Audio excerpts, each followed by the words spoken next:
Saturday will go, Sunday will go, and Monday will come and you'll go back to the class. And like this teacher by name Mrs. Thompson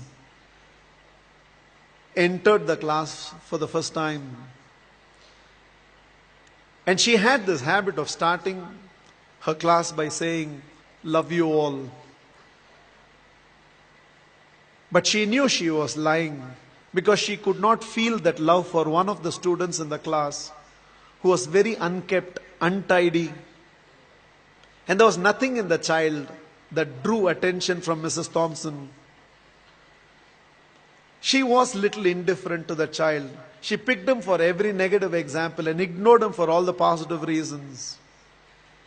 That year, she had written the progress report for the first quarter. And it was a system in the school that the headmasters have to countersign every progress report. The headmasters called for Mrs. Thompson and told Mrs. Thompson, a progress report should report some progress. It should make a parent feel my child has a future. The way you've written the progress report for Teddy, that is how he was called. The way you've written the progress report for Teddy, parents will give up on Teddy. Mrs. Thompson immediately said, there's nothing I can do. I have nothing positive to write about the child. Immediately, the headmasters asked the administrative staff of the school to trace the old year progress reports of Teddy and send it across to Mrs. Thompson's class. Mrs. Thompson saw the third standard progress report. And it was written, the final remarks, Teddy is the brightest child in the class. She was stunned by what she read. She saw the fourth standard progress report, and progressively all the remarks suggested that Teddy's mother was suffering from terminal cancer. She is not able to give the attention she used to give to Teddy, and it's just beginning to show up on the performance of Teddy. The fifth standard progress report read, Teddy had lost his mother and along with that himself. He desperately needs help, otherwise we will lose this child. By then there were tears in the eyes of Mrs. Thompson. She looked at the principal and said, I know what to do. And she went back to the class. Probably it was a Monday morning. She walked into the class and again from the dais of the class, looked at the class and said, love you all. But she knew she was lying. The love she was feeling for Teddy right now was far, far greater than the rest of the class. She decided that she is going to change her approach. For every positive reason, Teddy's name was called. There was no more a negative reference to the whole thing. The last day of the school came. All the children had brought some gifts for the teacher. There was only one gift which was wrapped up in an old newspaper. Somehow, the sense of a teacher, she knew that it must be from Teddy. She opened that first. A half-used perfume bottle and a bracelet from which a few stones had already fallen was there. The whole class laughed, knowing it was from Teddy. But without saying anything, Mrs. Thompson just took that half-used perfume bottle, sprayed it on her, wore that bracelet. With a quarter smile, it seems Teddy told, now you're smelling like my mother.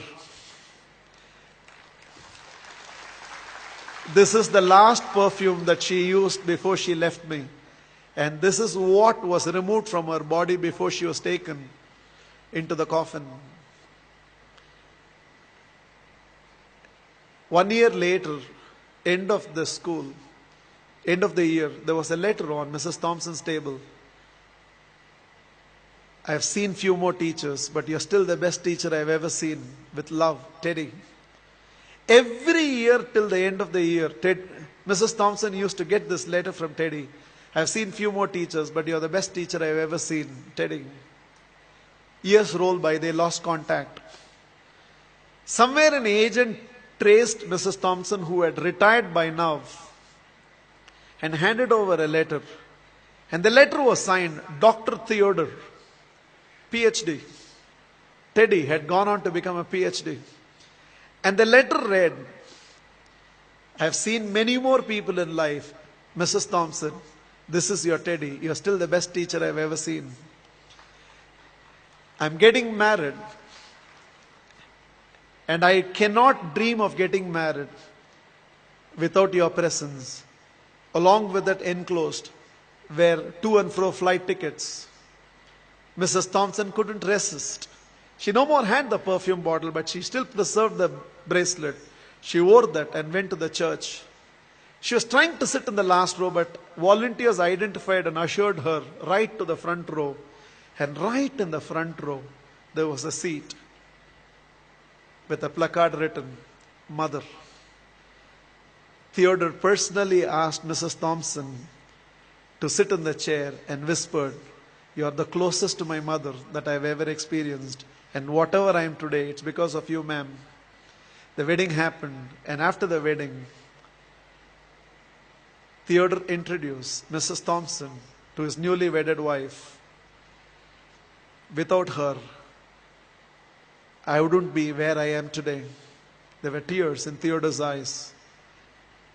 It seems Mrs. Thompson told the newly wedded woman, "Without Teddy, I would have never realized a teacher must first be a mother to every student of hers, and only then a teacher."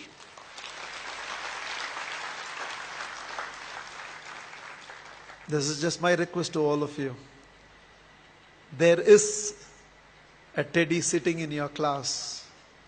When you go back to your classroom on Monday morning, there is a Teddy in that class, and you can be that Mrs. Thompson. Please, on Monday, don't go back to the institutes as a teacher. Go back as a parent who can also be a teacher and be a turning point in the life of those children. You plus me. I believe we can build a new world.